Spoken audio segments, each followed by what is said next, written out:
तो जी बिस्मिल्लाहिर्रहमानिर्रहीम। हम लोग मार्च की अटेम्प्ट के लिए जी बिज़नेस लॉ हमारा सब्जेक्ट है, जिसको हम यहाँ क्या बोलते हैं, कैफ 4 के इस सब्जेक्ट का आगाज़ कर रहे हैं। कैसे चलेंगे, कैसे स्ट्रेटजी होगी और किस तरह से ये तैयारी होगी। तो इंशाअल्लाह ताला अल्लाह ने चाहा तो हम सारे का सारा कोर्स आपसे तैयार करवा रहे होंगे, रोज़ाना की बेस पर तैयारी कर रहे होंगे। और हमारा इसमें तकरीबन 16 चैप्टर है आई थिंक, तो किताब में 16 नहीं 18 चैप्टर है। एक मज़े की बात जो शेयर मैं आपसे कर रहा हूँ और जिसको आपने इंशाल्लाह ताला हमारा इस हिस्ट्री को इंटैक्ट रखने में आपने मदद भी करनी है। हमारे 4 चैप्टर रहते हैं जो रूटीन का बैच है, ठीक है। यानी हम वहाँ पर कितने चैप्टर पढ़ चुके हैं जी? 12 चैप्टर पढ़ चुके हैं, ठीक है। 4 चैप्टर रहते हैं और आप यहाँ से शुरू कर रहे हैं, या इतने 14 पढ़ चुके हैं और 18 टोटल हैं, ठीक है ना। अभी बताता हूँ मैं, यहाँ पर आएंगे तो एग्जैक्टली भी पता चल जाएगा। और आप आज पहला लेक्चर लेने जा रहे हैं। आज आप बिजनेस लॉ का लफ्ज़ सुनने जा रहे हैं ज़िंदगी में, ठीक है ना। लेकिन मज़े की बात यह है कि परसेंटेज टर्म में आपका बैच का रिज़ल्ट कम से कम 15 से 20% हायर होगा उन बच्चों से जिन्होंने पूरे 6 महीने वाली क्लासेस ली। उस डिफरेंस को हमने क्रिएट करना सीखना है, उस डिफरेंस को हमने मेंटेन रखना है। रीज़न क्या है? रीज़न ये है कि जिस क्लास में आया हूँ तो मुझे भी पता है कि यार अब मेरे पास 45 डेज़ हैं वो सारा काम जो 6 महीने में होना था करवाने के लिए। तो मैं खुद से सेल्फ रेगुलेटेड एंड मोटिवेटेड आऊँगा क्लास में। और आप सबको ये पता है कि यार हम 6 महीने वाला टारगेट 6 हफ्तों में करने जा रहे हैं। तो डेफिनेटली आप भी घर से पढ़ने की नीयत से आए हुए हैं। और जब भी सीए का स्टूडेंट रोज़ाना का काम रोज़ाना करना शुरू कर देगा, चाहे वो कोई भी सब्जेक्ट हो, ये हो नहीं सकता कि उस अटेम्प्ट में वो सब्जेक्ट पास ना हो। तो ये सबसे ज़्यादा अच्छा इंग्रेडिएंट इसका यही होता है। क्रैश बैच जब हमने शुरू किया तो कैफ में लोगों का ख्याल था यार शायद ना कॉलेज पैसे कमाने के चक्रों में पड़ गया है और बच्चों को मिस गाइड कर रहे हैं कि जी ये 6 महीने वाला काम 6 हफ्ते में हो जाएगा, हाउ इट इज़ पॉसिबल। यार अच्छा, एक दफ़ा तो हमें भी लगा कि यार क्या वाकई हम पैसे के लालच में ही क्लासेस ऑफर कर रहे हैं। अपने आप को खंगाला को लगा कि नहीं यार ऐसा तो नहीं सोच रहे हैं। ये बच्चों ने अब पैसे नहीं देने थे तो अगली अटेम्प्ट में पैसे दे देने थे। मोस्टली इन स्टूडेंट ने, जो राइज का स्टूडेंट है उसने राइज में ही पढ़ना था। तो मैं इत्मीनान हुआ कि नहीं यार शुक्र है अल्लाह का कि हम सिर्फ पैसे की बुनियाद पर ये डिसीजन नहीं ले रहे, बल्कि बच्चे को उसका टाइम सेव करना सिखा रहे हैं। खैर वो अल्लाह की करनी हुई, एएफसी ख़त्म हो गया, पीआरसी आ गया। पीआरसी के अंदर क्रैश बैच का कॉन्सेप्ट और एक स्टेप ऊपर चला गया और हमने पाकिस्तान में पिछली मरतबा, पहली मरतबा राइज ने ये डिसीजन लिया कि हमने FR1 भी क्रैश बैच में ऑफ़र किया। और हम खुद थोड़े अंदर से डरे हुए थे कि यार पता नहीं है ठीक कर रहे हैं कि क्या हो रहा है, ठीक कर रहे हैं कि क्या हो रहा है। बी लॉ तो उससे पहले हम 6-8 अटेम्प्ट से करते आ रहे थे उधर भी। तो बी लॉ पे तो हम सेट हो गए थे, ओके ये मैनेज हो जाता है, कोई प्रॉब्लम नहीं है। FR1 का चैलेंज बहरहाल नवीद अंसारी साहब ने लिया और जब रिज़ल्ट आया तो हमें बड़ा, हम मुतमईन हुए, बड़े अल्लाह का शुक्र अदा किया कि अल्लाह तूने हमारी इज़्ज़त रखी और जो हम सोच रहे थे बिल्कुल वैसा ही है। तो वो जो पिछली आपने देखा था यहीं क्रैश बैच की सेरेमनी हो रही थी, तो ये this was the first result of crash batch introduction to accounting, जो बच्चे पढ़ के आए हैं उनका FR1 का, और वो बिल्कुल वैसे ही रहा। उसका वही रिज़ल्ट था कि वो रेगुलर बच्चों से ज़्यादा अच्छा रिज़ल्ट था। फ्रूट उसमें सिर्फ एक ही बात का है, रेगुलरिटी का है। तो अगर आप ये 6 हफ्ते ज़रा से बेहतर लगा लेंगे तो आप 6 महीने डेफिनेटली बचाने के लिए जा रहे हैं अल्लाह ने चाहा तो। इसमें हम कैसे हेल्प आउट करेंगे? हम ऐसे हेल्प आउट करेंगे कि 1 से 2 लेक्चर के बाद हम आपका रोज़ाना टेस्ट लिया करेंगे। जो हम पढ़ के जाएंगे हम साथ साथ तैयार करेंगे। हम इसका टाइम शेड्यूल ऐसे रखेंगे कि आप 30 मिनट्स पहले आया करेंगे क्लास में, रोज़ाना पहले टेस्ट होगा, फिर हम पढ़ रहे होंगे। और आपको बिजनेस लॉ में तकरीबन 1.5 आवर मैक्सिमम साइड पर, मैं कह रहा हूँ, घर जाकर लगाना पड़ेगा। बाकी सारा टाइम आप वो FR1 को दे सकते हैं, क्योंकि वो सब्जेक्ट का मिजाज दूसरा है, टीचर का मिजाज दूसरा है। यहाँ हमने तो आधे से ज़्यादा चीज़ें आपको क्लास में याद करवा लेनी। ये प्रॉपरली डिज़ाइंड कोर्स है, ऐसा नहीं है कि जी बस ऐसे ही चल रहा है, नहीं, हमने प्रॉपरली इसको सोचा हुआ है, प्लान किया हुआ है, एक एक चीज़ इसकी डिज़ाइन की हुई है। और इंशाअल्लाह ताला आप देखेंगे कि ये सारी चीज़ें मिलकर हमें काफ़ी हेल्प आउट करेंगी। अगर हम कोर्स के कंटेंट के ऊपर आएँ कि कोर्स है क्या, सिलेबस क्या है, तो सिलेबस में हमें 4-5 एरियाज नज़र आते हैं। Area number 1, introduction to legal system. अगर हम ICAP की किताब के रेफरेंस से बात करें तो चैप्टर नंबर 1 इससे रिलेट करता है। बिजनेस लॉ का सेकंड एरिया कॉन्ट्रैक्ट एक्ट 1872, जहां से हम आज आगाज करेंगे इंशाल्लाह पढ़ने का। किताब के एतबार से चैप्टर नंबर 2 से लेकर चैप्टर नंबर 10 के एरियाज जो हैं वो हमें कॉन्ट्रैक्ट एक्ट पढ़ाने की कोशिश हो रही है। थर्ड एरिया हमारे पास आता है जी पार्टनरशिप एक्ट, चैप्टर 11, 12 एंड 13।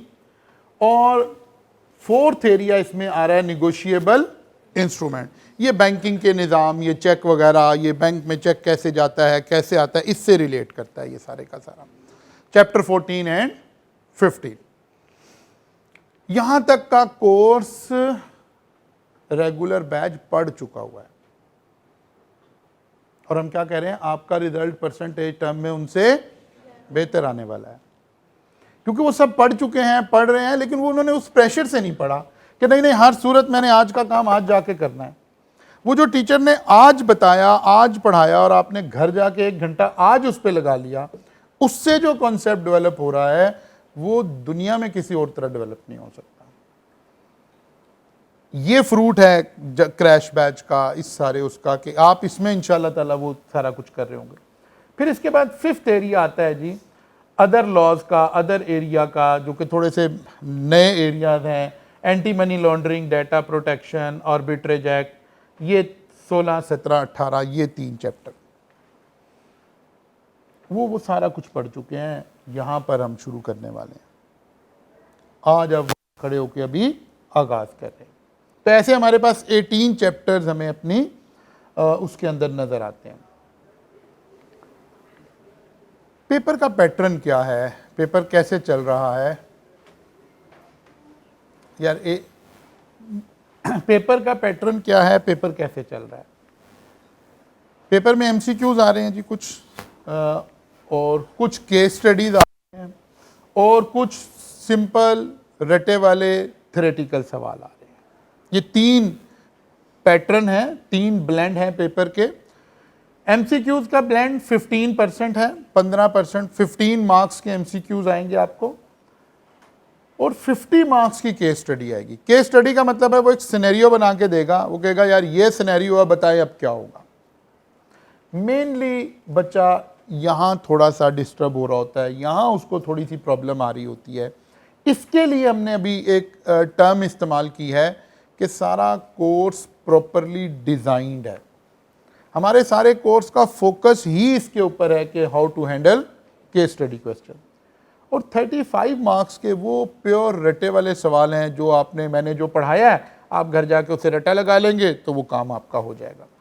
लेकिन ये आर्ट हमें सीखना पड़ता है, यहां हम थोड़ा फोकस कर रहे होते हैं।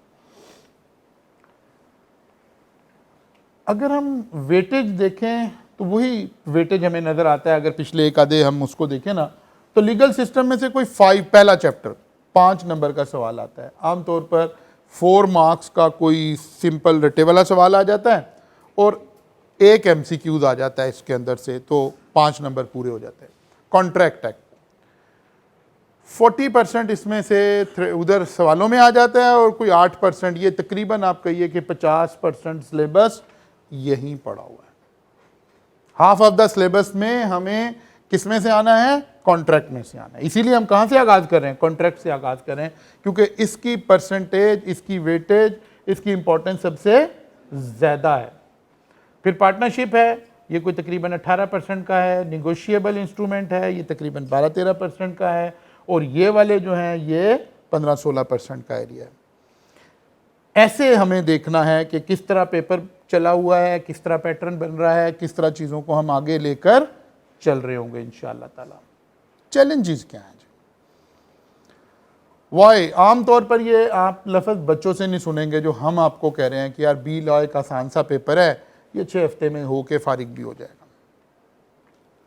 बच्चा कहते नहीं नहीं, लॉ तो बड़ा ड्राई सब्जेक्ट है, बड़ा मुश्किल सब्जेक्ट है, इसको तो पढ़ना बड़ा मुश्किल है, इसकी तो लैंग्वेज ही समझ नहीं आती। तो चैलेंजेस किस तरह के हैं? सबसे पहली बात है, बच्चे के जहन में होता है कि यार मेरा तो कोई लीगल इंटरेस्ट कोई नहीं है। अगर मुझे लॉ इतना अच्छा लग रहा होता तो मैं LLB कर रहा होता, मैं वकील बन रहा होता, मैं उस लाइन पे जाता। मैं पहले FSC कर रहा था, फिर चलो मैंने कोई CA की तरफ मेरा इंटरेस्ट आया, तो CA में आने का मतलब था कि मैं अकाउंटेंट बनने निकला हूँ। तो मेरा लॉ का एप्टीट्यूड ही नहीं है, मेरा तो मिजाज ही नहीं है। एक बड़ा चैलेंज ये दरपेश होता है। फिर वो कहते हैं कि यार लीगल लैंग्वेज, हम तो अंग्रेज़ी से भाग रहे थे, तो ये जो लेजिस्लेशन की लैंग्वेज है ये तो थोड़ी इंग्लिश से भी ऊपर की चीज़ होती है, तो यार ये तो काम ख़राब हो गया। तो ये सब्जेक्ट हम 6 महीने में होने वाले को 6 हफ्ते में करने जा रहे हैं। तो फिर वही बात जहन में आती कि कहीं हम कोई गलत डिसीजन तो नहीं ले रहे।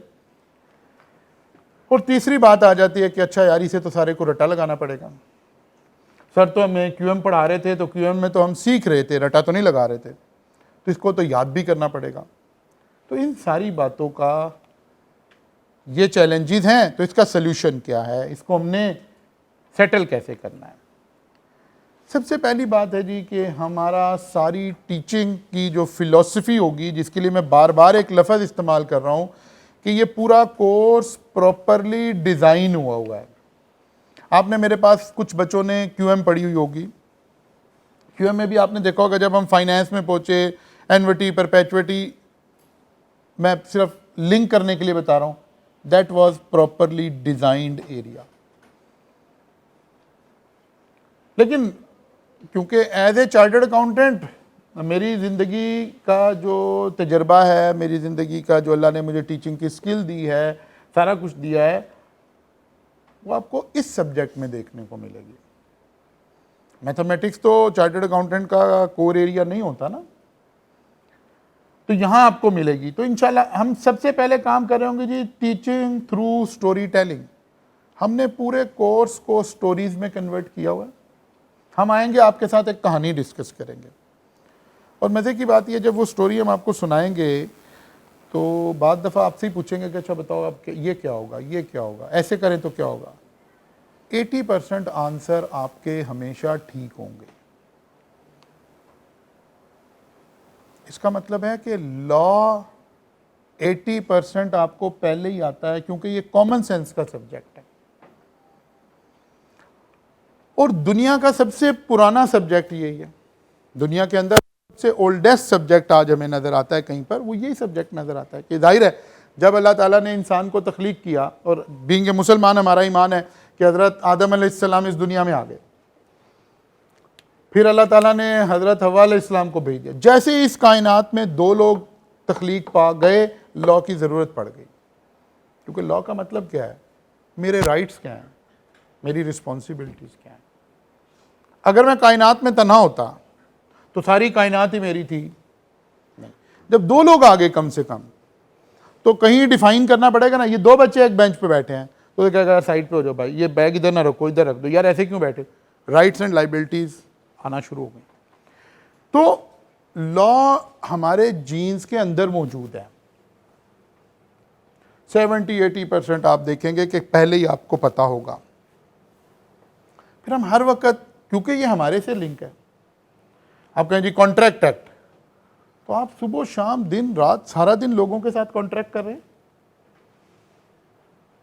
इसका मतलब है कहीं मेरे जीन्स में ही बात होगी कि यार मेरा ये राइट है, मेरी ये लाइबिलिटी है, मुझे ऐसा करना चाहिए, मुझे ऐसा नहीं करना चाहिए। कहीं आप हॉस्टल वाले के साथ कॉन्ट्रैक्ट कर रहे हैं, कहीं कॉलेज वाले के साथ कॉन्ट्रैक्ट कर रहे हैं, कहीं किसी से मोबाइल खरीद रहे हैं, किसी से कैलकुलेटर खरीद रहे हैं, कोई चीज़ खरीद रहे हैं, कोई चीज़ बेच रहे हैं, ये सारे काम आप कर रहे हैं, ऑलरेडी कर रहे हैं।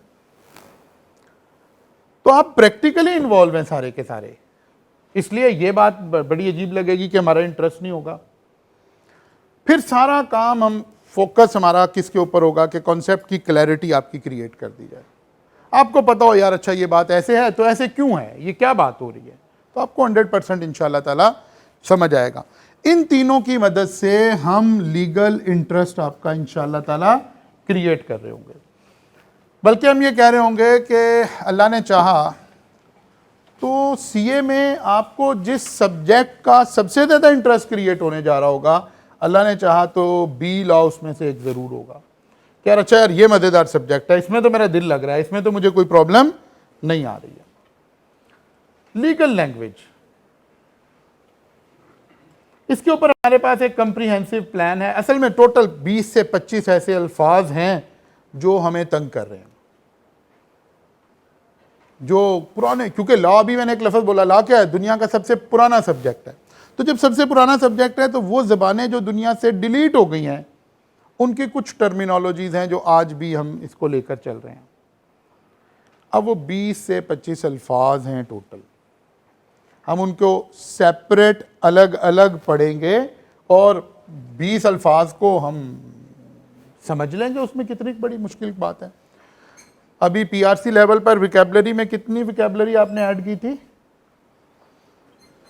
पीआरसी में, इंग्लिश में, बीडब्ल्यूसी में वोकैबुलरी के अल्फाज थे ना, कितने थे तकरीबन? ऐसे 600, 250, 500 याद किए थे ना। तो क्या 20 नहीं याद कर पाएंगे हम? और इसके ऊपर तो अगर आप कभी वो थोड़ा सा देखेंगे ना, वो जाहिर है मेरी एक ख्वाहिश भी होती है कि अगर अल्लाह ने कोई इल्म दिया है तो उसको कहीं तकसीम भी कर दिया जाए, बांट भी दिया जाए। तो इस लीगल इन 20 टर्मिनोलॉजीज़ के ऊपर तो सोशल मीडिया के ऊपर मेरी अलग से एक वीडियो पड़ी हुई है जिसमें एक एक लफ्ज़ को हमने लेकर और देखा कि इसका ओरिजिन कहाँ था, क्यों ऐसा कर रहे हैं, क्या इस्तेमाल है, किस तरह। हार्डली 20 मिनट की वो वीडियो होगी, आप उसी से भी ये सारे तैयार हो जाएंगे हमारे, और हम ज़ाहिर है क्लास में भी इसको लेकर चल रहे होंगे। रिटेंशन, लॉ याद करना पड़ेगा, लॉ याद करना, रटा लगाना पड़ेगा। मैं कह रहा हूँ बिल्कुल नहीं लगाना पड़ेगा। क्यों नहीं लगाना पड़ेगा? इसकी वजह से नहीं लगाना पड़ेगा। आपने कितनी मूवीज़ देखी, कितनी स्टोरीज देखी, कितने वाक़यात आपने अपने इर्द गिर्द होते हुए देखे, क्या उनके नोट्स बनाते हैं, रटा लगाते हैं? क्या मूवी जब देखने जाते हैं तो साथ नोटबुक लेके जाते हैं? स्टोरी देखते हैं, रियल सिनेरियो देखते हैं, खुद ही याद हो जाता है। बस यही तो काम हम कर रहे हैं। बार बार एक लफ्ज़ यूज़ कर रहे हैं कि प्रॉपरली कोर्स डिज़ाइन हुआ है। प्रॉपरली कोर्स डिज़ाइन, उस डिज़ाइन का मतलब ही क्या है? हर कॉन्सेप्ट पर एक स्टोरी क्रिएट की गई है, आपको एज अ स्टोरी सुनाई जाएगी। आपने आज तक किसी स्टोरी को याद नहीं किया तो फिर ये स्टोरी भी इंशाल्लाह आपको याद नहीं करनी पड़ रही होगी। फिर मल्टीमीडिया की टेक्निक्स की मदद से हम रोज़ाना, जब तक कोई चैप्टर ख़त्म नहीं हो जाएगा, 1 दिन लगे, 2 दिन लगे, छोटे छोटे चैप्टर, हम रोज़ाना पिछले काम को रिवाइज कर रहे होंगे, रोज़ाना पिछले काम को रिवाइज कर रहे होंगे। यही मैं करवा रहा हूँ। तो मेजर काम आपका इसके अंदर हो जाना इंशाल्लाह ताला। इसलिए आपको इस तरह भी नहीं कि कोई बहुत ज़्यादा हमें रटे लगाने पड़ेंगे, ये करना पड़ेगा, बिल्कुल भी नहीं है। मेरा तो ये सब्जेक्ट है, मतलब मैं इस सब्जेक्ट को सीखने का और उसका शौकीन आदमी हूँ, माइंड साइंसिस का। वो आजकल हमें बड़ी लेटेस्ट टेक्निक्स बता रही हैं कि कैसे चीज़ें तैयार होनी है, कैसे बच्चों को याद करवाना चाहिए, बच्चों की रिटेंशन कैसे बेहतर हो सकती है।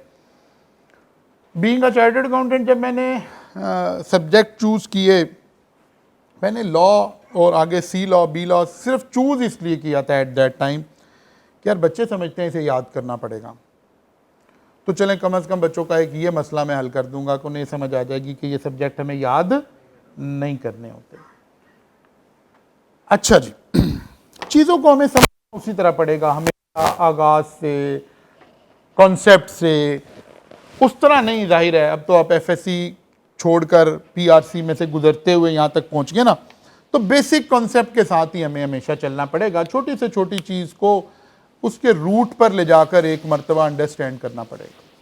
मतलब ये आपको ज़रा देखते ही मैथ का क्यूएम याद आ गया होगा, टाइमलाइन याद आ गई होगी। हिस्ट्री भी टाइमलाइन से ही पढ़ी जाती है। जब हमने कोई भी वाकया पढ़ना हो, हिस्टोरिकली कोई इवेंट पढ़ना हो, तो मैं जैसे हमने मैथ की टाइमलाइन में एक T0 डिफाइन कर लिया था कि यार इसके रेफरेंस से बात किया करेंगे। ऐसी अगर मुझे हिस्ट्री पढ़नी हो तो मुझे कोई एक टाइमलाइन का T0 बनाना पड़ेगा ना। तो हिस्टोरियन ने क्या किया, हजरत ईसा अलैहिस्सलाम की डेट ऑफ बर्थ को T0 बना दिया। ठीक है, कि इसके रेफरेंस से बात किया करेंगे। जब भी हम हिस्ट्री में कोई बात करेंगे तो इसके रेफरेंस से कर लिया करेंगे। इसको T0 बना दिया हमने। मसलन आज क्या डेट है जी, 26 दिसंबर 2022। ये 2022 कहां से आया, यहां से शुरू हुआ टाइमलाइन की तरह 1 2 3 4 5 6 7 8 9 10, जैसे आप उधर पीरियड डिफाइन कर रहे थे ऐसे ही डिफाइन है। इसका मतलब है उस T0 से मैं आज कितनी दूर खड़ा हूं, 2022 साल दूर खड़ा हूं। और अगर उससे पीछे बात करनी है तो बिफोर द बर्थ ऑफ, 1 साल पहले, 2 साल पहले, 3 साल पहले, 5 साल पहले, 100 साल पहले। इसको हम BC बोल देते हैं आमतौर पर, और इसको AD बोल देते हैं। अब ये हिस्ट्री पढ़ने का एक पूरी दुनिया का एक ही तरीका है, ऐसे हम हिस्ट्री पढ़ते हैं सारे लोग। उर्दू में बोले तो कबल अज मसीह, BC को हम क्या बोलते हैं कि जी 2000 साल कबल अज मसीह, यानी हजरत ईसा अलैहिस्सलाम की पैदाइश से भी 2000 साल पुरानी बात हो रही है, पहले की बात हो रही है। और इसको हम कहते हैं 2000 साल बाद या 1000 साल बाद। आज हम कह रहे हैं हम हजरत ईसा अलैहिस्सलाम की पैदाइश से कितना दूर खड़े हैं, 2022 साल दूर खड़े हैं। फिर मुसलमान आ गए। मुसलमानों का एक खासा था, वो लोगों को फॉलो नहीं करते थे, अपना कल्चर, अपनी तहजीब, अपनी रिवायत कायम करते थे। इसीलिए आपने देखा होगा कि हमें अपने मज़हब के अंदर बहुत सारी अहादीस नज़र आती हैं जिसमें हमें मना किया गया कि फ़लाँ कौम की शबाहत इख्तियार ना करें, ये ना करें, ये ना करें। हमारे रिलीजन का मिजाज ये था कि हम जाकर अपनी तहजीब क्रिएट करते थे। छोटी से छोटी बात को हम ऐसे बारीकी से देखते थे। मिजाज है हमारे रिलीजन का, हमारे मज़हब का। तो मुसलमानों को एहसास हुआ, सहाबा को एहसास हुआ उस दौर में कि यार ये जो हम टाइम नाप रहे हैं कबल अज मसीह, तो हम अपना क्यों नहीं टाइम बना लेते, मुस्लिम हिस्ट्री को हम सेपरेट क्यों नहीं कर रहे हैं, हम हज़रत ईसा अलैहिस्सलाम की जो हिस्ट्री ऑलरेडी चली आ रही है उस पर क्यों चल रहे हैं। तो मुसलमानों को ये एहसास क्रिएट हुआ।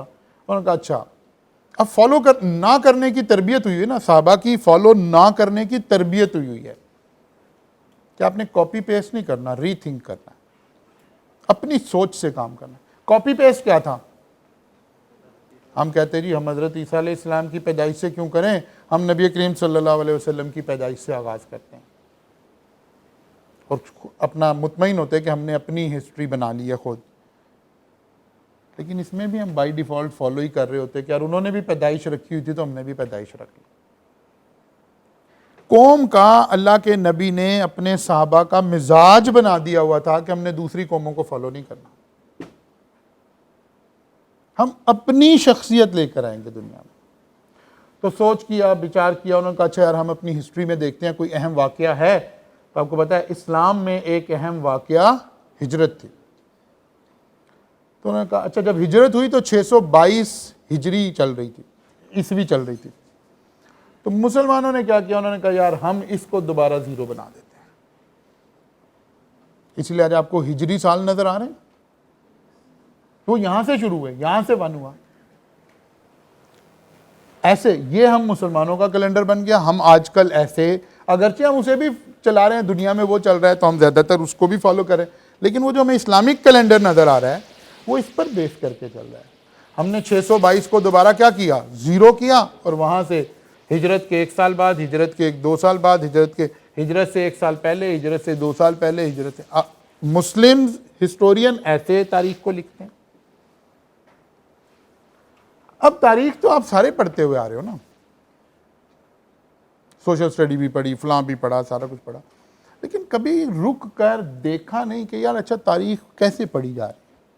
रटा लगा के आ जाते हैं, कॉन्सेप्ट पे फोकस नहीं करते। यही हम बात कह रहे हैं कि नहीं, थोड़ा सा टिल्ट चेंज करना है, थोड़ा सा लर्निंग का जो मिजाज है उसको थोड़ा सा क्या करना है, चेंज करना है। अच्छा जी चलें, ये तो क्योंकि मैंने एक लफ्ज़ हिस्ट्री का बोलना था इसलिए मैंने आपको पीछे थोड़ा सा समझाया। मैं असल में बोल क्या रहा हूँ, मैं कह रहा हूँ यार लॉ का आगाज कहाँ से हुआ।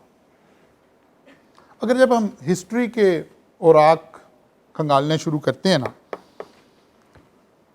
तो हमें नज़र आता है, जाहिर है हमें सोचना चाहिए कि यार लिखाई का आगाज़ कब हुआ, राइटिंग कब से ईजाद हुई दुनिया में, या इसी तरह एस्ट्रोनॉमी कब ईजाद हुई, या इसी तरह लॉ कब ईजाद हुआ, या इसी तरह सिविलाइजेशन कब ईजाद हुई। तो ये हर अलग बड़ा इंटरेस्टिंग टॉपिक है कि हम हिस्ट्री में झांकें कि यार इंसानियत ने पहली दफ़ा लिखना कब सीखा है, वो कौन सी ज़बान थी जो सबसे पहले लिखाई के एतबार से ईजाद हुई। बोलना तो जाहिर है, जब हज़रत आदम अलैहिस्सलाम इस दुनिया में आए, हज़रत हव्वा अलैहिस्सलाम इस दुनिया में आई, तो बोलने का तो आगाज़ हो गया ना। लिखाई कब ईजाद हुई? तो जब हम तारीख की औराक इस पर पलटना शुरू करते हैं, देखते हैं, इसकी भी सोशल मीडिया के ऊपर अभी हमारा आ रहा है, वो ग्रुप बना लेते हैं, मैं ग्रुप में भी चीज़ें शेयर कर दूंगा, इसके ऊपर भी मैंने एक अलग से वीडियो बनाई हुई है। तो हमारा जहन फ़ौरन, क्योंकि जब हम पुरानी तारीख को सोचते हैं तो हमारे जहन में क्या आता है, इजिप्ट आता है कि शायद वहाँ से कुछ मिलेगा, तो पता चलता नहीं वहाँ से कुछ नहीं मिला। फिर इसी तरह ग्रीक आता है हमारे जहन में, तो पता चलता नहीं वहाँ से भी कुछ नहीं आया। रोमन पीरियड हमारे जहन में आता है। जब हम हिस्ट्री को सोचते हैं तो ये तीन बड़े हिस्टोरिकल इवेंट, हिस्टोरिकल प्लेसेस हमारे जहन में आती हैं, लेकिन पता चलता है इनमें से कहीं से नहीं है काम हुआ, बल्कि कुदरती ये सारे काम हुए हैं मेसोपोटामिया, जो कि आज अगर हम आज के उसमें करें तो इराक और सीरिया के जो इलाके हैं, यहाँ से ये सारा कुछ आगाज़ हो रहा है। राइटिंग का आगाज़ यहाँ हुआ, लॉ का आगाज़ यहाँ हुआ, एस्ट्रोनॉमी का आगाज़ यहाँ हुआ, सिविलाइजेशन का कॉन्सेप्ट यहाँ से इवॉल्व होता है। इनके बड़े बड़े बादशाह और वहाँ से ये सारा निज़ाम जो है ना, ये आगाज़ हुआ, शुरू हुई, हिस्ट्री यहाँ से शुरू होती है। और जब हम इसको देखते हैं तो हमें एक बादशाह का नाम नज़र आता है, ऊर नामू, जो कि 2000 BC यानी कबल अज मसीह, इस एक BC की वजह से मुझे वो बात बताना पड़ी कि हज़रत ईसा अलैहिस्सलाम से 2000 साल पहले, हम तकरीबन 2000 साल बाद खड़े हैं, 24 साल 22 साल ऊपर भी। इसका मतलब है लॉ का जो फर्स्ट ओरिजिन हमें कायनात में मिलता है कहीं पर, वो आज से एग्जैक्टली 4022 साल पहले मिलता है। आज से 4022 साल पहले एक बादशाह गुजरे हैं, इन्होंने पहली दफ़ा रिटन शक्ल में लॉ को कवानीन की शक्ल में लिखा, और फिर इसको थोड़ा रिवाइज हुआ, फोकस हुआ, एक हम्मुरब्बी आ गया किंग, इसने आकर इन्हें और ज़्यादा रिफाइन किया, और पहली दफ़ा हमें हिस्ट्री में लॉ लिखा हुआ, ये लिखा हुआ लॉ मौजूद है। ये एक पत्थर मिला हमें हिस्टोरियंस को, और एक इस तरह का ये एक पत्थर है, ये बहुत बड़ा पत्थर है, इसके ऊपर उसी बादशाह की एक कोई तस्वीरियाँ बनी हुई है, और इसके गिर्द पत्थर के ऊपर इस राइटिंग में सारा लॉ लिखा हुआ है। ये राइटिंग है असल में।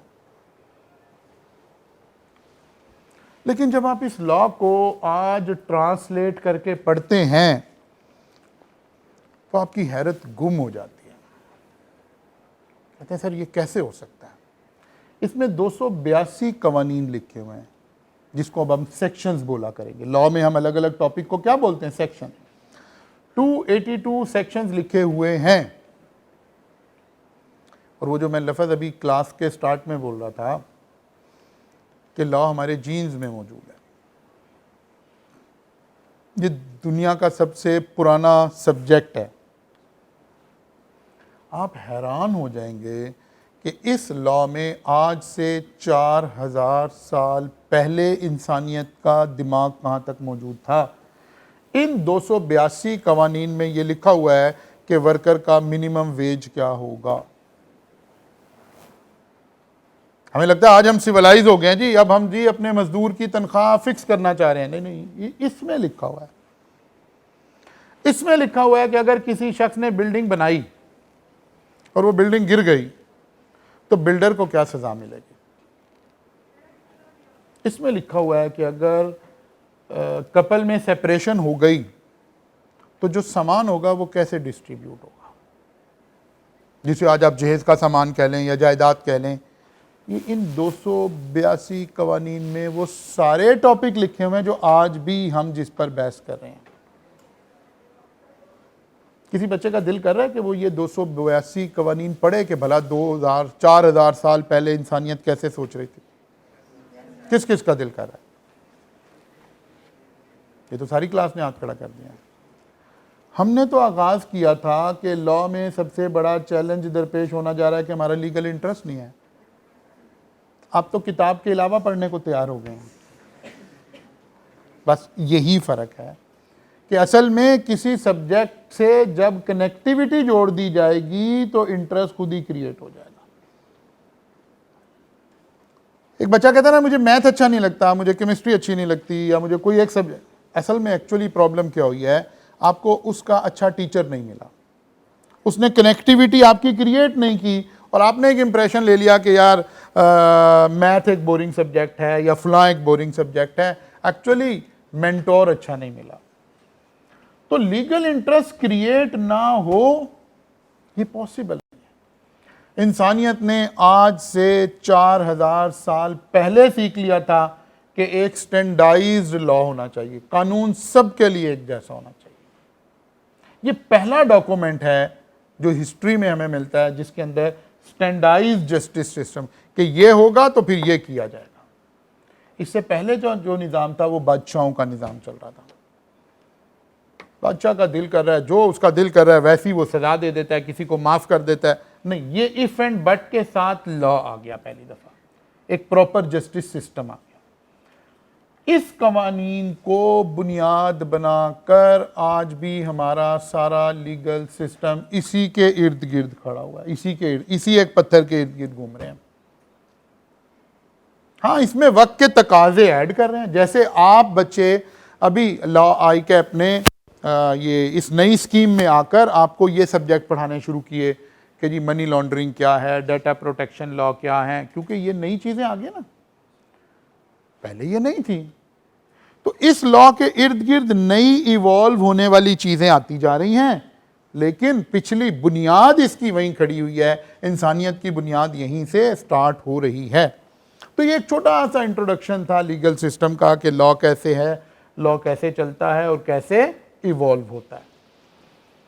अब हम आते हैं जी बाकायदा तौर पर चैप्टर नंबर 2 से आगाज़ करते हैं और हम अपने रीजन की थोड़ी सी गुफ्तगू कर लेते हैं ताकि यहां से भी हमें समझ आए। क्योंकि इस वक्त हम क्या पढ़ने लगे हैं?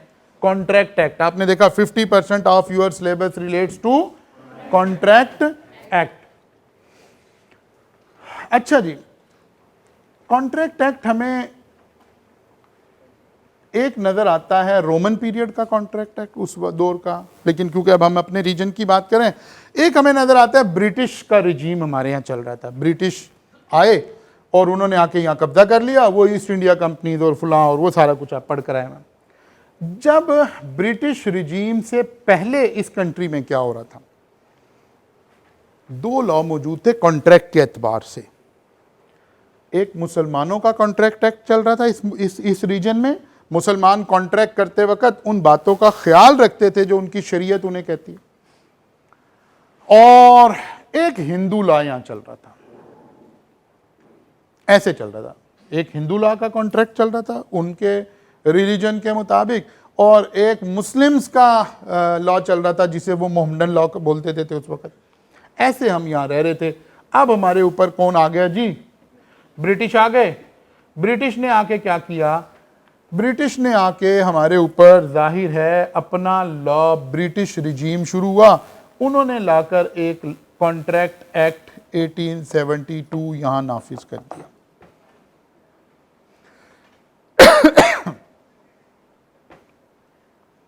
क्या खत्म हो गया? मोहम्मदन लॉ खत्म हो गया, मुसलमानों वाला लॉ खत्म हो गया, हिंदुओं वाला लॉ भी खत्म हो गया। और उन्होंने अपना एक लॉ लाकर कॉन्ट्रैक्ट एक्ट 1872, ये जो आगे लिखा होता है ना 1872, इसका मतलब होता है ये लॉ इस साल बना था,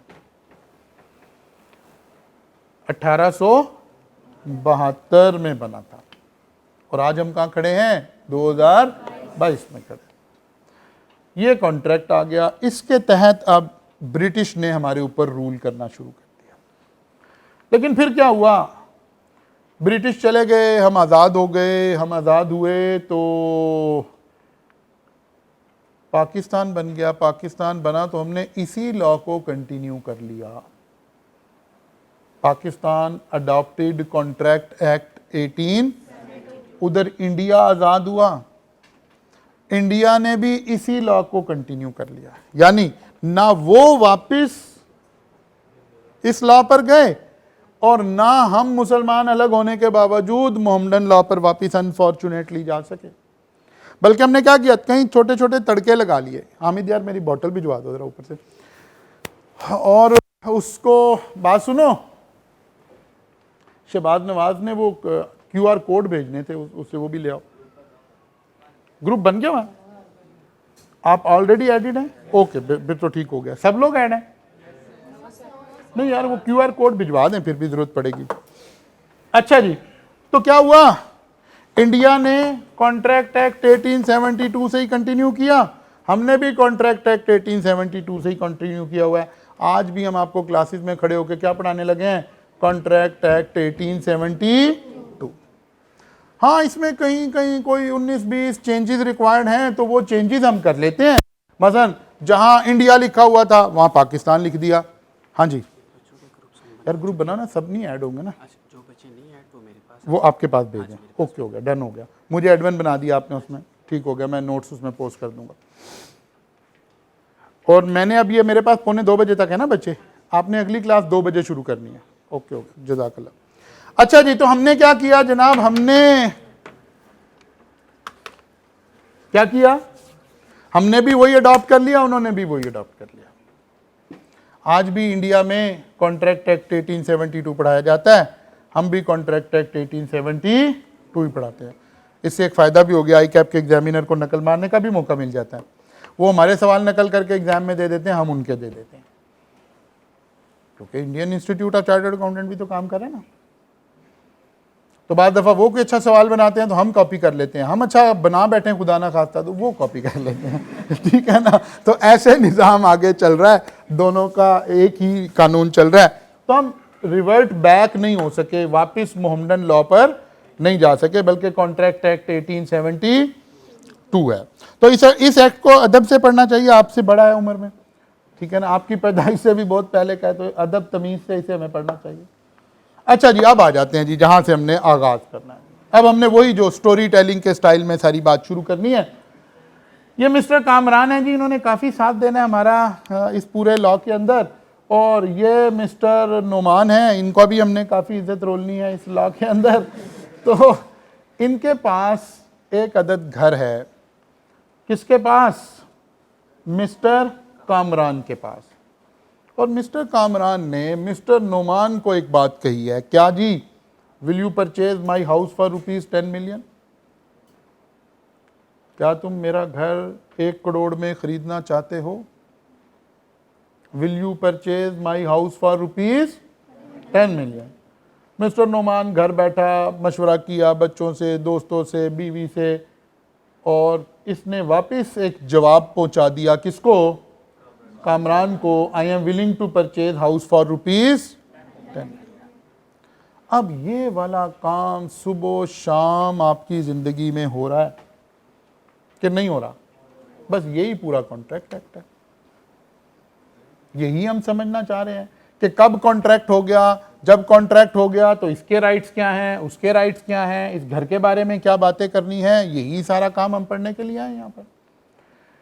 तो जिस बंदे ने पहल की है, जिस बंदे ने पहल की है, वो कौन बन गया, ऑफरर। लॉ की लैंग्वेज में हम इसे क्या कह रहे हैं, ऑफरर। और जिस बंदे को, the person making proposal is called, ठीक है, जो कॉन्ट्रैक्ट का आगाज करेगा। अच्छा, इसका यह मतलब नहीं है जिसका घर होगा, नहीं, हो सकता है नोमान उसे कहता हो यार घर बेचना, तो फिर ऑफरर कौन हो जाता? नोमान हो जाता। जो आगाज कर दे ना, एक है मैं मोबाइल बेच रहा हूं, मैं कह रहा यार मैं ये मोबाइल बेच रहा हूं, आप में से किसी ने खरीदना, तो मैंने आगाज कर दिया बात का। एक आप कह रहे कि सर आपने मोबाइल तो नहीं बेचना। दोनों बातें। जो आगाज करेगा, जो पहले ऑफर करवा देगा, the person making proposal is called promisor. इसको हम एक और लफ्ज क्या बोलते हैं? प्रोमिजर। जिसको ऑफर करवाई गई है वो कौन है? ऑफरी। ऑफरर, ऑफरी, या the person accepting the proposal is called promisee. Promisor, promisee. Promisor जो ऑफर करवा रहा है, प्रोमिजी जो ऑफर एक्सेप्ट कर लेगा। ठीक होगी ना बात? अच्छा जी, जो कामरान की बातें हैं, कामरान का नाम ब्लू कलर से लिखा हुआ है, उसकी सारी बातें ब्लू से लिखी हुई हैं, ठीक है ना? कामरान ब्लू है, इसकी ऑफर ब्लू है, ये ऑफरर ब्लू है, ये ब्लू है, और नोमान ब्लैक से लिखा हुआ है, इसकी सारी चीज़ें ब्लैक से कर रही हैं, मूव कर रही हैं, ताकि आपको कलर से भी फ़ौरन अंदाज़ा हो जाए शुरू में, जज़ाकल्लाह, शुरू में समझने के लिए। ठीक होगी बात जी? अच्छा जी, जिस चीज़ के बारे में ये बातें करें, किसके बारे में बातें कर रहे हैं? घर के बारे में बातें कर रहे हैं कि घड़ी के बारे में बातें करें? घर के बारे में बातें कर रहे हैं, ठीक है ना? जिसके बारे में बात हो रही है उसको क्या कहते हैं? ऑब्जेक्ट या सब्जेक्ट मैटर। दूसरा लफ्ज क्या है? Subject matter. Offerer is one who makes an offer to other. Offeree is one whom an offer is made। लो जनाब, कामरान ने नोमान को ऑफर करवा दी। क्या ऑफर करवा दी? Will you purchase my house for ₹10 million. Noman ने ऑफर को वैल्यूएट करने के बाद इसको कम्युनिकेट कर दिया कि yes I am willing to purchase house for ₹10 million. अगर ये दोनों काम हो गए हैं तो फिर इन दोनों लोगों के दरमियान में एक कॉन्ट्रैक्ट हो गया है, ठीक है ना? यानी एग्रीमेंट हो गया। लेकिन लॉ चीज़ों को आहिस्ता आहिस्ता आगे लेकर चलता है और फिर समझ आती है कि अच्छा यहाँ खड़े होंगे तो मेरे राइट क्या होंगे, यहाँ खड़ा होऊंगा तो क्या होगा, यहाँ खड़ा होऊंगा तो क्या होगा, यहाँ खड़ा होऊंगा तो क्या होगा। अब इसको हमें समझना है ज़रा। इसी एग्जाम्पल को हमने अपने पास रख लिया। अच्छा, एक और हमने एग्जाम्पल से बात समझनी है। एक तो यही वाली बात को मैंने दोबारा टेकअप कर लिया वहाँ एज़ा इसी की नोमान की और कामरान वाली एग्जाम्पल को टेकअप कर लिया। एक और हम छोटी सी एग्जाम्पल लेने लगे हैं जिससे हमें लॉ को समझने में आइंदा आसानी रहेगी। ये दो एग्जाम्पल हमें लॉ में पूरे में हम लेकर चल रहे होंगे। ये एक पर्सन है जिसका नाम हमने रख लिया है रमला और इसका नाम रख लिया कमला, ठीक है। अब हुआ क्या, रमला ने कमला से कुछ लोन ले लिया। कमला हम इसे इसलिए कह रहे हैं आजकल वो बंदा कमला ही है जो किसी को लोन दे दे, ठीक है ना, क्योंकि पैसे आपने दे तो देने हैं फिर उसने वापस करने कोई नहीं है, तो इसलिए इसका नाम हमने कमला रख दिया जी। रमला जी ने कमला जी से कुछ पैसे उधार ले लिए। अब चक्कर क्या चल रहा है, रमला जी कॉल करते हैं, कमला जी फ़ोन नहीं उठाते, वो उसे व्हाट्सएप मैसेज करता है, वो देखता नहीं है। तो उसने देखा कि नहीं इसको ये पता चल जाता है कि मैं व्हाट्सएप पे आया था, फिर वो अपनी प्राइवेट सेटिंग भी चेंज कर लेता है कि ये भी ना पता चले सामने वाले को कि मैंने जो है मैं व्हाट्सएप पे यूज़ कर रहा हूँ या नहीं कर रहा। लेकिन बेचारे जो कमला जी हैं उन्होंने सारा अपनी तरफ से जोर लगा लिया हर तरीके से। आखिर तंग आके उन्होंने एक दिन इसे कहा कि I will sue you to recover my loan. SUE means मैं तुम्हारे खिलाफ अदालत में केस करने जा रहा हूं कि तुम मेरे पैसे नहीं दे रहे, ठीक है ना। I will sue you to recover my loan. अब जब इसे पता चला कि यार बात बिगड़ते बिगड़ते बिगड़ते अब तो अदालत तक पहुंच गई है, इसके दिमाग में एक प्रपोजल आई। उसने कहा, उससे अब पैगाम भेजा है, if you do not sue me for next 6 months। उन्होंने कहा यार बात सुनो, मेरे साथ एक मुआहदा कर लो, तुम 6 महीने तक मेरे खिलाफ अदालत में नहीं जाओगे, आई विल पे एडिशनल ₹50,000, और जो तुम्हारे पैसे मैंने देने हैं वो तो दूंगा ही दूंगा, 50,000 तुम्हें और भी एक्स्ट्रा दे दूंगा। ठीक है। कमला ने सोचा यार अदालतें हमारे मुकदमे कहाँ सुनेंगी, तो उसने कहा ओके चलो ठीक है। ये 2 स्टोरीज हमने जरा अपने दिमाग में बिठा ली हैं। ये जो पहले वाली स्टोरी नंबर 1 चल रही है, किसकी? नोमान की और कामरान की। कामरान ने नोमान को जब ऑफर करवाई तो क्या कहा उसको? ये ऑफरर था, उधर वो ऑफरर हो गया, जरा ये समझना है। इधर ऑफरर कौन था? कामरान। उधर कौन हो गया? रमला, क्योंकि रमला ने उसे ऑफर करवाई है कि if you do not sue me for 6 months। ठीक हो गई बात। इधर ऑफर किसने कबूल करनी है? नोमान ने। उधर किसने करनी है? कमला ने। अच्छा जी, कामरान ने ऑफर में क्या कहा है? कुछ करने को कहा गया है, टू डू समथिंग, एक्ट है कोई। Will you purchase my house, घर खरीदने को कहा गया है, कुछ करने को कहा गया है, यानी पॉजिटिव एक्ट है, टू डू समथिंग है। अगर इधर आए तो रमला ने उसे क्या कहा है?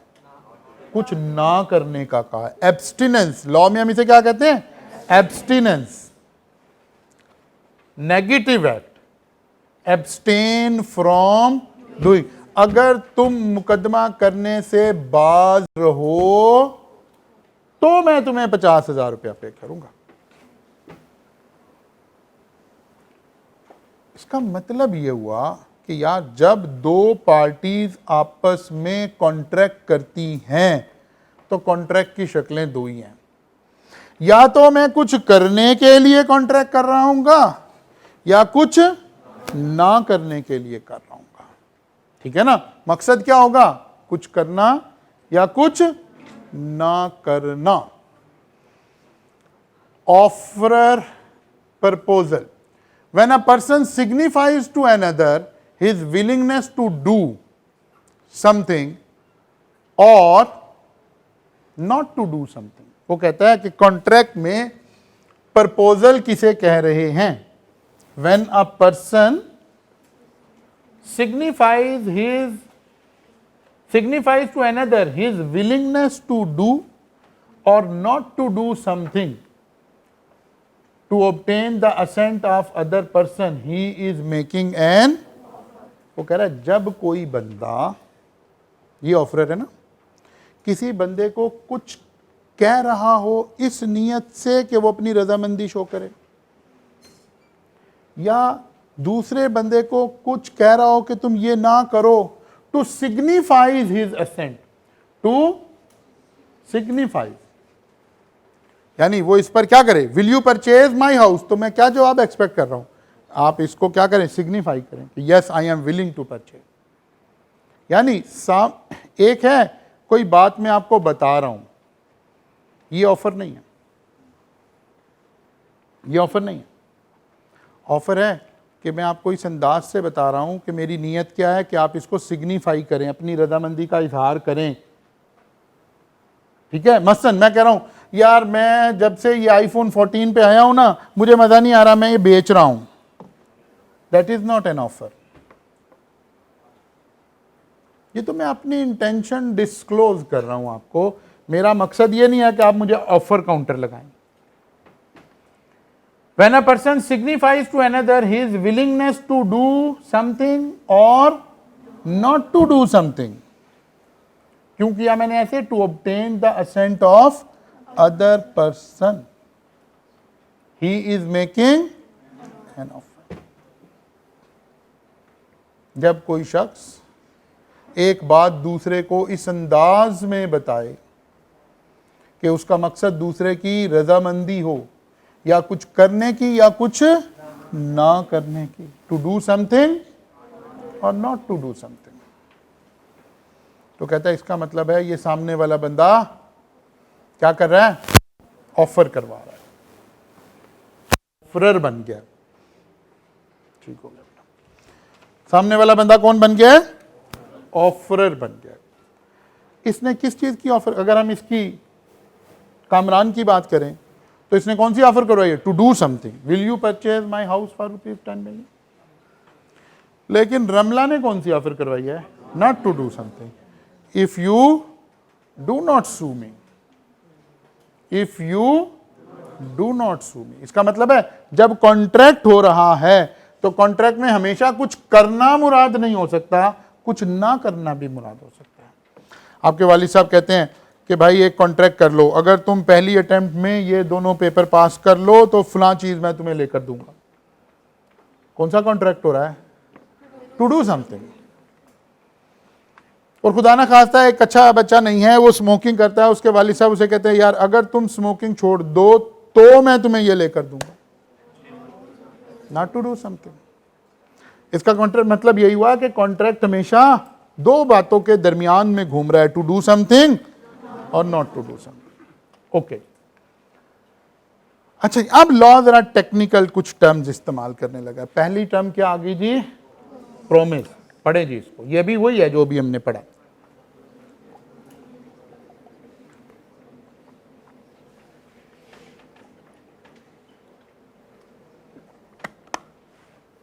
क्या लिखा है जी, when a person to whom proposal is made, Kamran ने नोमान को और रमला ने कमला को, when a person to whom proposal is made signifies his assent to it, इस पर रजामंदी जाहिर कर दे, signifies his assent to it, the proposal is said to be accepted.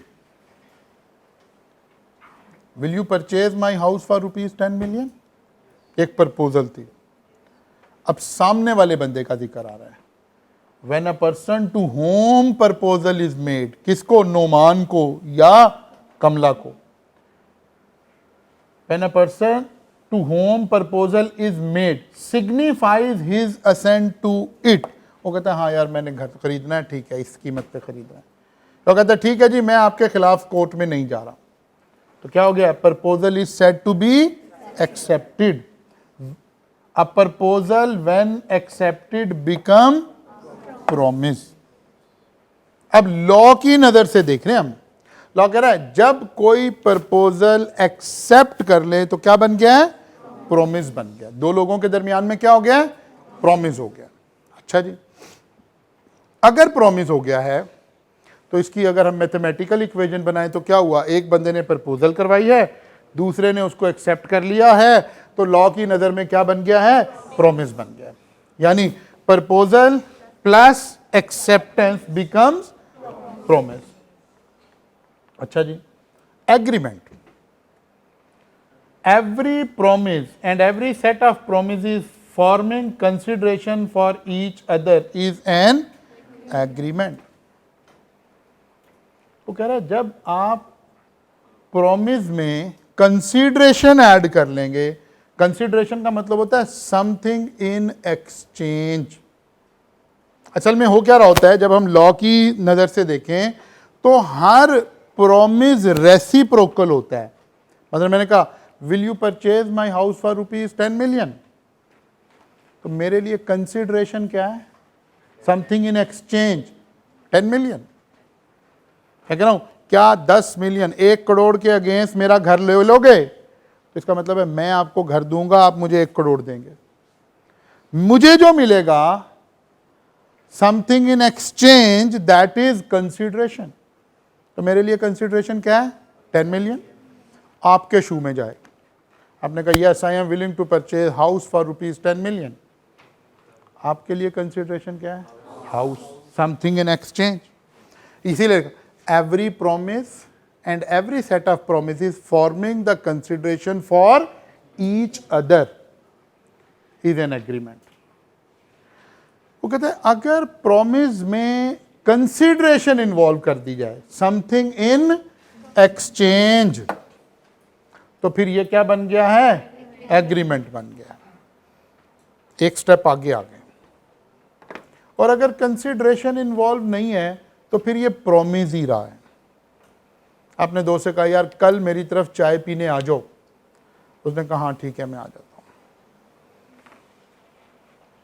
उसको तो चाय मिल रही है, आपको what is in exchange? Nothing is in exchange. Love and affection के अलावा, प्यार मोहब्बत के अलावा और कुछ नहीं। इसका मतलब है ये जब खाली कंसिडरेशन इन्वॉल्व नहीं है तो फिर क्या बना? ये प्रॉमिस है कि जी मैंने प्रॉमिस किया हुआ है जी उसके साथ। लेकिन अगर इस प्रॉमिस में कंसिडरेशन इन्वॉल्व हो गई है तो फिर ये प्रॉमिस नहीं रहा, बल्कि क्या बन गया? एग्रीमेंट हो गया। दो बातें हो गई। पढ़ना तो हमने कॉन्ट्रैक्ट है। वो कहते हैं कॉन्ट्रैक्ट क्या है? An agreement enforceable by law is contract. इसका मतलब है अगर एग्रीमेंट में एनफोर्सेबिलिटी डाल दें तो फिर क्या बन जाएगा? अब मैं समझाता हूं इस बात को। पहले प्रॉमिस हुआ, बीच में कंसिडरेशन आ गई तो क्या बन गया? Agreement. Now what is the difference between agreement and contract?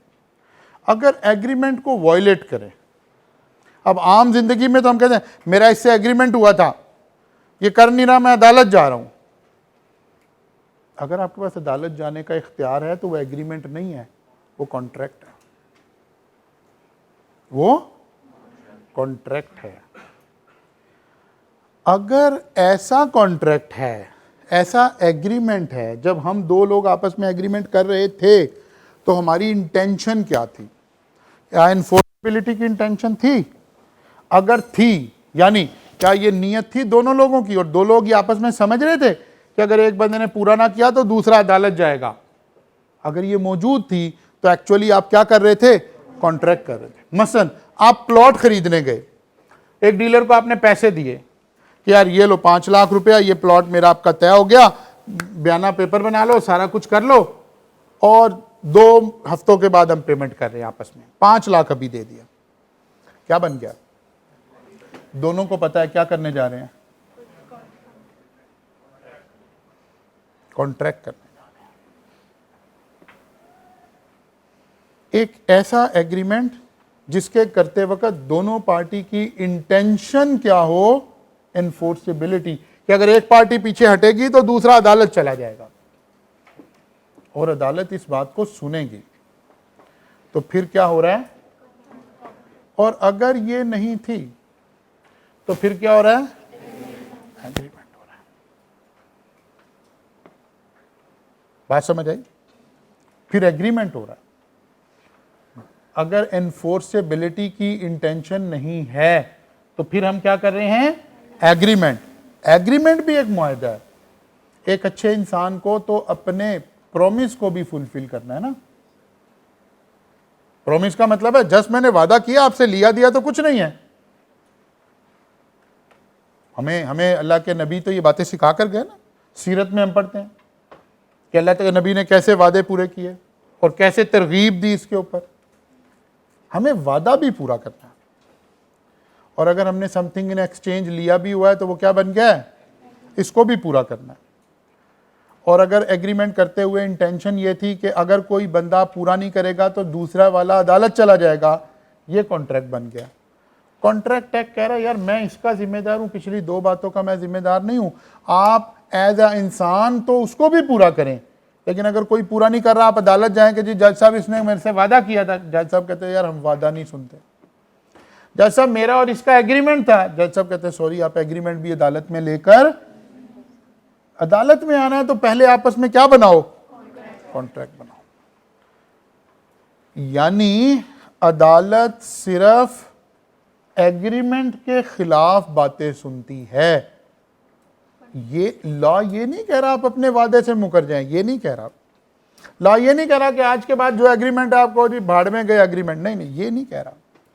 Law कह रहा अगर 2 बंदों की लड़ाई हो गई, उनके दरमियान वादा था तो अदालत कहती यार हम वादे नहीं सुन सकते, 22 करोड़ अवाम के वादे कैसे सुनेंगे।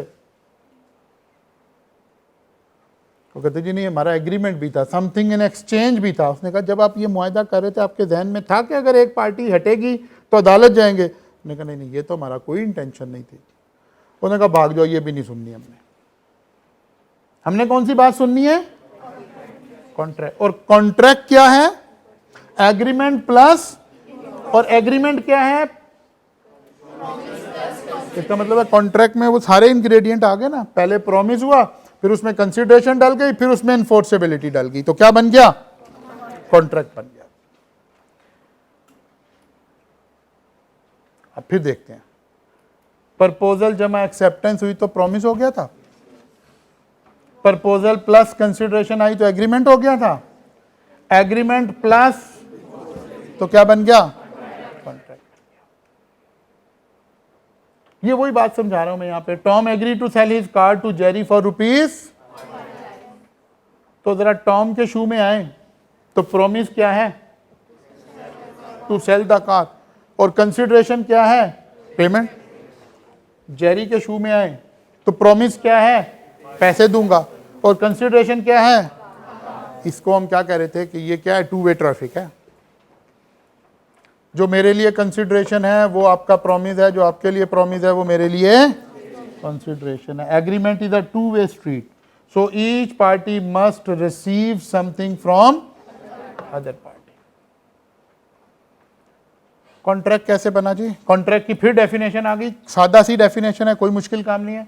An agreement enforceable by law. Enforceable by law का क्या मतलब है? हमारी लड़ाई हो जाए तो अदालत सुने कि जज साहब ये काम नहीं कर रहा मेरा।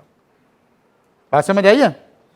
An agreement enforceable by law, an agreement enforceable by law. वो कहता है इसका मतलब है कॉन्ट्रैक्ट के दो हिस्से हैं। एक तो एग्रीमेंट है जिसके अंदर क्या होता है? ऑफर होती है, एक्सेप्टेंस होती है, कंसिडरेशन होती है। ऐसे ही बने थे ना एग्रीमेंट तक पहुंचने के लिए। और एक एनफोर्सेबिलिटी है कि क्या कानून इसे सुनेगा कि नहीं सुनेगा, क्या कानून ने ये बात सुननी है या नहीं सुननी है। वो कहते हैं एनफोर्सेबिलिटी असल में तीन तरह से समझें इस बात को। पहली बात है लॉ, आपने कोई आपस में कॉन्ट्रैक्ट किया हुआ है लेकिन एक ऐसे एग्रीमेंट का काम किया हुआ है जो इम्पॉसिबल टू परफॉर्म है। एक पीर साहब पैसे पकड़ लिए अपने मुरीद से कि जो बंदा मर गया मैं जिंदा कर दूंगा, और कहता है जज साहब बंदा जिंदा कर नहीं रहा, पैसे लेवत है, ठीक है ना? वो कहता नहीं नहीं यार ये तो इम्पॉसिबल बात थी, ये एनफोर्सेबल बाई लॉ नहीं है, ये नहीं हम सुन सकते। या कोई इलीगल काम, कहते जी इसने पैसे पकड़े हैं कि बंदा मारेगा, पैसे भी नहीं दे रहा, बंदा भी नहीं मार रहा।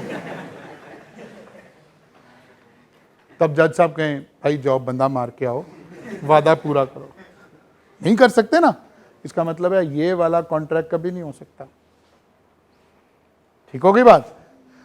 हाँ, कहते हैं हम आपकी इंटेंशन देखेंगे कि उस वक्त, पहली बात ये कभी भी कॉन्ट्रैक्ट नहीं क्रिएट हो सकता, ये कभी भी इन दो के अलावा फिर देखेंगे जब आप आपस में एग्रीमेंट कर रहे थे तो आपकी इंटेंशन क्या थी।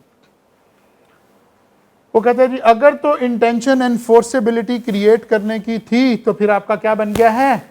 कॉन्ट्रैक्ट बन गया है। An agreement enforceable by law, an agreement enforceable by law. वो कहते हैं यार एग्रीमेंट जो है ना,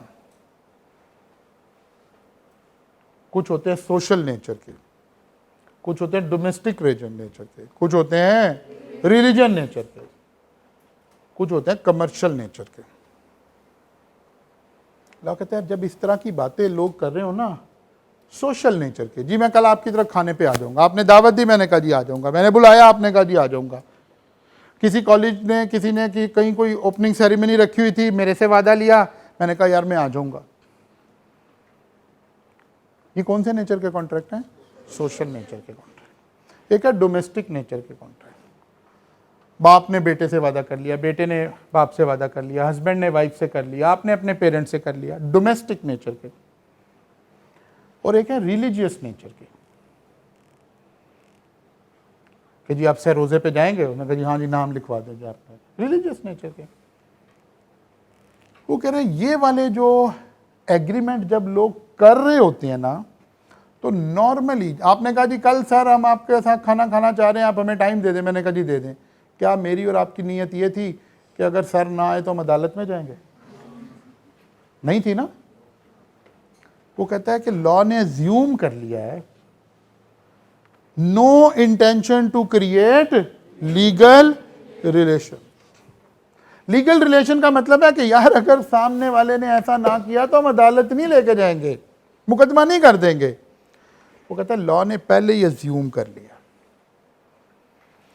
कि अगर आप खामोश थे, आपने लॉ नहीं पढ़ा हुआ था, आपको तो पता ही नहीं था, लॉ ने कहा यार अच्छा ये कौन सा वादा है, हस्बैंड ने वाइफ को कहा था कि डायमंड रिंग ले दूंगा, तो फिर तो सारे हस्बैंड रोज अदालतों में ही खड़े रहेंगे। लॉ कह रहा है कि नहीं इसमें कोई इंटेंशन ऐसी बात नहीं थी, वो तो बेचारे ने उस वक्त जान छुड़ाने के लिए कहा था, ठीक है ना।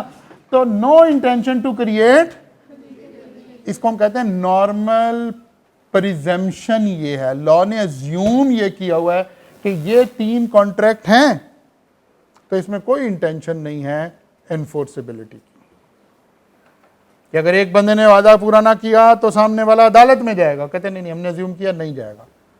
वो कहते जी अच्छा जी फिर कभी भी अदालत नहीं जा सकते? कहते नहीं अनलेस स्पेसिफिकली एग्रीड अपॉन। अब फर्ज करें हमारा ये लेक्चर बेगम भी देख ले बी लॉ का, तो आइंदा जब वो वादा मैं करने लगूंगा तो कहेगी कि नहीं अगर तुमने ये ना किया तो फिर हम अदालत जाएंगे। अगर ये बोल दिया तो फिर ये एग्रीमेंट नहीं रहा, बल्कि क्या बन गया, कॉन्ट्रैक्ट बन गया, एनफोर्सेबल बाई लॉ में कन्वर्ट हो गया। वो कहते हैं लेकिन हम नॉर्मल हमने अज्यूम किया। अगर आपने ये अलग से एग्री नहीं किया तो फिर इन 3 कॉन्ट्रैक्ट में हम समझ रहे हैं कि ये एग्रीमेंट है, कॉन्ट्रैक्ट नहीं है, एनफोर्सेबल बाई लॉ नहीं है। कौन कौन से 3? Social, domestic. साथियों कहते हैं अगर कॉन्ट्रैक्ट है कमर्शियल नेचर का, कमर्शियल नेचर का मतलब है जो बिजनेस रिलेशंस की बातें हो रही हैं, वो कहता है लॉ ने अज्यूम कर लिया intention to create legal relation. मतलब हम फीस सेंटर गए, किसी के साथ मोबाइल का लैपटॉप का कोई एग्रीमेंट किया, उसने कहा जी कल आए ले लें। अब आप कल गए वो नहीं दे रहा, तो क्या अदालत जा सकते हैं कि नहीं जा सकते? लॉ कहता है बिल्कुल जा सकते हैं, क्योंकि ये कमर्शियल नेचर की थी, तो लॉ ने अज्यूम किया कि सर हमने उस वक्त, वो कहते नहीं इसमें एग्री करना जरूरी नहीं था, अनलेस स्पेसिफिकली एग्रीड अपॉन का मतलब है कि अनलेस ये एग्री कर लिया जाए कि ये कमर्शियल नेचर का होने के बावजूद कॉन्ट्रैक्ट नहीं है। बात को समझें, उधर खामोश रहे तो कभी भी कॉन्ट्रैक्ट नहीं बनेगा, इधर कॉन्ट्रैक्ट नहीं बनाना तो स्पेसिफाई करें। अनलेस स्पेसिफिकली एग्रीड अपॉन का मतलब है कि लिखें या आपस में बोल दें उस वक्त कि देखो भाई मैं कल तुम्हें दे रहा हूं, लेकिन इसका यह मतलब नहीं है कि तुम अदालत चले जाओगे अगर मैं ना दे पाया, फिर ये कॉन्ट्रैक्ट से निकलेगा। अदरवाइज लॉ की नज़र में सारे कमर्शियल एग्रीमेंट कॉन्ट्रैक्ट हैं और सारे ये वाले एग्रीमेंट है, इसे कॉन्ट्रैक्ट बना ही नहीं सकते। वो कहते नहीं स्पेशल मेंशन कर दें तो ये क्या बन जाएगा, कॉन्ट्रैक्ट बन जाएगा। वो कहता है क्या हम इसे कभी भी एग्रीमेंट नहीं बना सकते? वो कहता है नहीं, स्पेशली लिख दो तो एग्रीमेंट बन जाएगा। कुछ बात समझ आई है? जी आप साहब बिला देना आपने भी? अच्छा फिर ठीक है। तो कुछ क्लैरिटी आ गई जी। हम क्या कह रहे हैं, कौन सा एग्रीमेंट एनफोर्सेबल बाई लॉ होगा, कौन सा नहीं होगा। अगर आपने इधर एनफोर्सेबिलिटी डाल दी तो ये क्या बन जाएगा, कॉन्ट्रैक्ट बन जाएगा। लेकिन लॉ कहता है अगर आपको नहीं पता, आप नॉर्मल गुफ्तगू हो रही है, तो फिर ये सारे क्या हैं, नॉर्मल गुफ्तगू हो रही है, ये सारे क्या हैं, कॉन्ट्रैक्ट हैं। इसको एग्रीमेंट बनाया जा सकता है स्पेशली मेंशन करके, इसको कॉन्ट्रैक्ट बनाया जा सकता है स्पेशली मेंशन करके। कुछ समझ आई है बात? मसलन जी अब छोटी छोटी सी चंद एग्जांपल्स लेते हैं। ए ने बी को चाय की दावत दी कि आप मेरी तरफ चाय पी लें। ए ने ऑफर करवाई, बी ने उसको एक्सेप्ट कर लिया, क्या बना? प्रॉमिस बना, क्योंकि कंसिडरेशन तो कोई इन्वॉल्व नहीं है। अच्छा जी, हस्बैंड ने वाइफ को गोल्ड रिंग दिलवाने का वादा कर लिया, प्रॉमिस। मिस्टर एक्स ने मिस्टर एम को कोई चैरिटी में डोनेशन देने का वादा कर लिया, एक्स ने वाई को मोबाइल सेल करने का एग्रीमेंट कर लिया। अब हमें फौरन नजर आ रहे हैं 3-4 बातों में, कुछ डोमेस्टिक, कुछ कमर्शियल, कुछ रिलीजियस। अच्छा जी, ये क्या है? ये सोशल एग्रीमेंट हो गया, ठीक है ना। बल्कि अभी तो ये तो एग्रीमेंट भी नहीं हुआ, इसमें एक्सचेंज भी कुछ नहीं हुआ, लेकिन बाद दफा हम ऐसे बोल देते हैं। एक सोशल नेचर का है, ये क्या है? डोमेस्टिक नेचर का है। ये क्या है? रिलीजियस नेचर का है। ये क्या है? कमर्शियल नेचर का है। अभी यही बात लॉ में समझा रहा है कि भाई जो कंसिडरेशन है समथिंग इन एक्सचेंज, वो कहता कोई नहीं, कंसिडरेशन कोई नहीं है, इसका मतलब तो प्रॉमिस हुआ, इसमें भी कोई कंसिडरेशन नहीं है, इसमें भी कोई कंसिडरेशन नहीं है, लेकिन इसमें कंसिडरेशन भी इन्वॉल्व है। इसीलिए क्या कह रहा है कि क्या लीगल इंटेंशन थी उस वक्त आपस में, ये सोचा कि अगर ऐसा ना किया तो अदालत जाएंगे। आमतौर पे इंसान किसी को चाय की दावत दे रहा हो तो ये तो नहीं कह रहा होता कि अगर तुम ना आए तो फिर मुलाकात अदालत में ही होगी, नहीं कह रहे होते ना ऐसे। इसीलिए वो कह रहा है कि no intention. Husband and wife अगर बी लॉ के लेक्चर नहीं देखे तो फिर नॉर्मली तो इंटेंशन नहीं होती ना, ऐसे ही वादे हो रहे होते हैं। डोनेशन में भी ऐसे ही है, लेकिन यहां है, इसका मतलब है इसको लीगली एनफोर्स करना जरूरी हो गया। यानी ये क्या बन गया है? Contract, an agreement enforceable by law. ये भी एग्रीमेंट है लेकिन एनफोर्सेबल बाय लॉ नहीं है। जज साहब ये बात नहीं सुनेंगे आपकी, बात क्लियर हो गई? जज साहब ये बात नहीं सुनेंगे। अच्छा जी, Adil invited Babar on a dinner at his house. Babar accepted the invitation. It is a social agreement. If Adil failed to serve dinner to Babar, then Babar cannot go to court for enforcing the agreement. अदालत तो नहीं जा सकते ना। या similarly, if Babar did not turn up, then Adil cannot go to court for enforceability.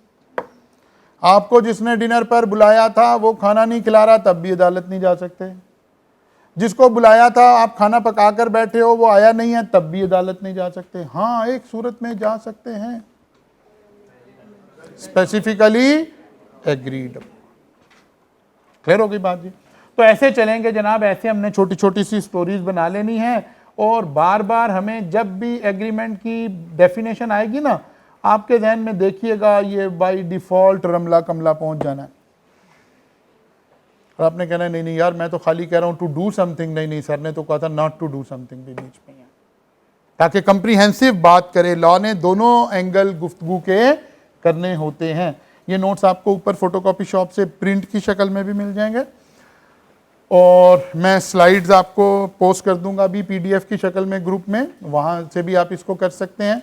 वैसे तो इन slide का प्रिंट लेकर सारा कुछ यहीं से याद कर लें, 100% काम हो जाएगा। लेकिन क्योंकि बच्चे जाहिर है ऐसे इधर उधर से भी देख रहे होते हैं चीज़ें, देख आपके पास 3 ऑप्शन है, लेकिन आपने कोई एक समझना और पढ़ना तो हमने यहीं से ही है। याद कहाँ से करना है? मैं कह रहा हूँ यहीं से याद कर लें जाके, ठीक है ना। पहली ऑप्शन। ऑप्शन नंबर 2, चुप करके आई कैप की किताब पकड़ लें, वहां से रटा लगा लें, बिल्कुल ठीक है। ऑप्शन नंबर 3, कोई भी किताब जो आपको लगे कि यार इस टीचर की ठीक है, वो भी ले लें, कोई फर्क नहीं पड़ता। या मेरा काम क्या है? समझाना। अच्छा, लॉ में सारे ये ऐसे नाम बने हैं, ये मैंने बना दिए नोट्स। मैंने क्या किया? मैंने टीचिंग स्किल ऐड कर दी बीच में, थोड़ा उसे इंटरेस्ट क्रिएट कर दिया। लॉ में जब हमें कभी थोड़ा सा टाइम मिलेगा इस पे बात करेंगे कि लॉ तो हमें स्ट्रिक्टली वही करना है जो लॉ में लिखा है, लॉ को तो नहीं चेंज कर सकते। कोई भी किताब ले लें, किसी भी टीचर की किताब ले लें, बस रोज़ाना का काम आपने रोज़ाना याद करना शुरू कर देना है। यही स्लाइड्स सॉफ्ट में अगर याद करने की आदत है तो आप एज इट इज़ बगैर पैसे खर्चे ही आपको मिल जाएंगी। वरना इसका प्रिंट ले लें आप, ऊपर से फ़ोटोकॉपी शॉप पे पड़ी हुई हैं, वरना आई कैप की किताब ले लें, वरना किसी भी टीचर की अगर किताब है, सारी किताबें एक जैसी हैं, उसमें कोई प्रॉब्लम नहीं है, कोई प्रॉब्लम नहीं। प्रॉब्लम सिर्फ इतना है जितना आप आज पढ़कर गए हैं इसको आज याद कर लेना। 2 से 3 लेक्चर के बाद, क्योंकि कोर्स थोड़ा सा आगे चल चुका होगा, आज तो हमें बहुत सारी बेस बनानी थी, कल से आएंगे तो कोर्स इंशाल्लाह हमारा आगे चलेगा, तो फिर हम साथ साथ टेस्ट लेना शुरू करेंगे, आपसे सुनना शुरू करेंगे, ताकि साथ साथ ये काम सारा हो रहा होगा। कल मुलाकात होगी इंशाल्लाह ताला, यहाँ से फर्दर आगे चलेंगे।